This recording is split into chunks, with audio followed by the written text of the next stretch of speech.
Ever since the first mobile phone with a screen was invented, companies and developers alike would try to port their games into the phone. The first of its kind was Tetris, that was available on the Hagenuk MT2000 in 1994. As the years passed, more and more games would get ported into the mobile phone. There were Snake on the Nokia 6110, which had a 2-player mode. I don't really know how that would work. And then there was Creatures of the Deep, made for the Nokia Engage. And surprisingly, God of War, called God of War Betrayal. Some of these games are simple in their graphics, mostly having low-bit pixels because of their hardware limitations. But for a time like then, it would be a miracle to have games on your phone. But fast forward a couple years and mobile hardware has improved substantially, with hit classics like the Asphalt series, Temple Run, Angry Birds, and Subway Surfers. For not cooking my pregnant wife dessert. Most would consider this the golden age of mobile gaming. Hell, even gaming itself. But when we arrive to now, if you were to open the App Store on your phone, you will be met with a lot of slop for your enjoyment. Games that outright doesn't look like what is advertised and it's riddled with ads. The current state of mobile gaming is questionable, to say the least. At least if you like multiplayer competitive FPS or Battle Royale, you'd be good off. But amongst all the mobile games, one genre stands out, and that genre is Gacha games. Gacha games are a genre of games where practically the entire premise of the game is to gamble for a character to add to your battalion. Most of these games would originate from Asia, and most of them come with anime-styled graphics and characters, with a couple of exceptions. For some time, there was a small and tight-knit community throwing whatever money they have to get the character they consider their waifu or husbando, until that one game dropped, and it changed everything.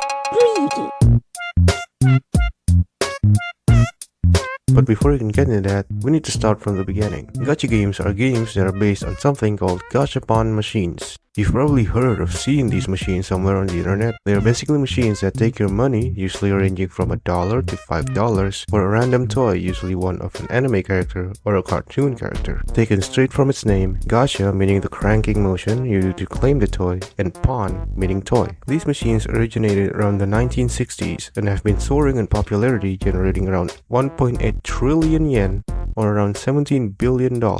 But gacha games on the mobile phone would not appear until the early 2010s. With one of the most popular of these at the time is one called Puzzle and Dragons, released around 2012. Its gameplay is simple, reminiscing the Match 3 gameplay like Candy Crush, and it had amassed around 62 million downloads worldwide in around 2015. But the profits? The money, Skylar, where is the rest? Yes, it was also plentiful, garnering around $6 billion by 2017. You can see why there are so many of these now. People would spend so much just to get their favorite characters. Now, I'm not one to knock them or their choices. I too am stuck in this hellhole. But me, F2P of course. But after that, more and more gacha games started coming out. Games like FGO, Azure Lane, Honkai Impact 3rd, Arknights, PGR, and many more. And these games would be small, and you wouldn't really hear of them if you aren't familiar with gacha games. That is, until it came out.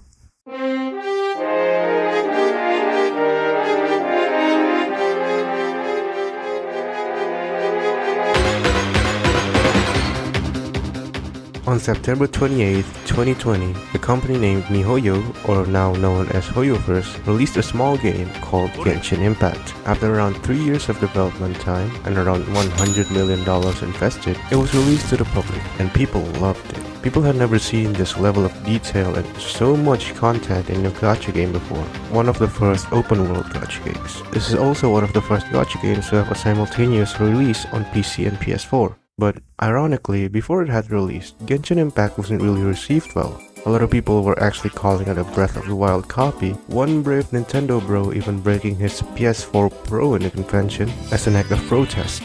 But it was a huge hit regardless. It had garnered $3.7 billion in around 2 years, and even now, it's still gaining around $50 million every other month. This skyrocketed the company from a relatively small one to one of the biggest in the world. But HoYoverse isn't satisfied with just Genshin Impact. They released 2 more games, Honkai Star Rail and Zero Zone Zero, both just as great on release, and supposedly there is also another one on the way.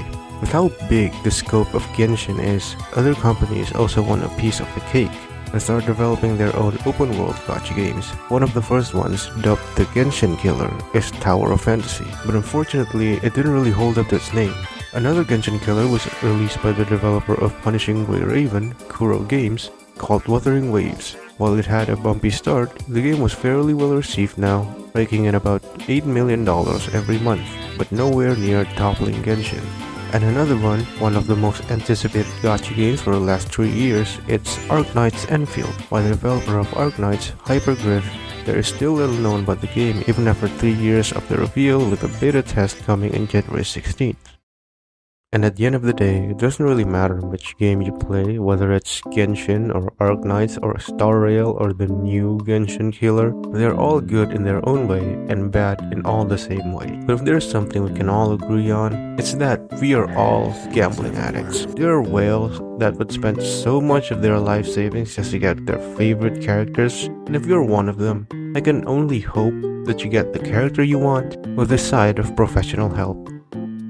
Anyway, thank you so much for watching this video until this very point. I hope you enjoyed the video, and if you did, you can drop a like and maybe a little subscribe. Anyway, leave a comment if you can. Feedback and criticism are always welcome. And remember, 99% of gambling addicts quit before they win big. Good luck out there, and see you next time.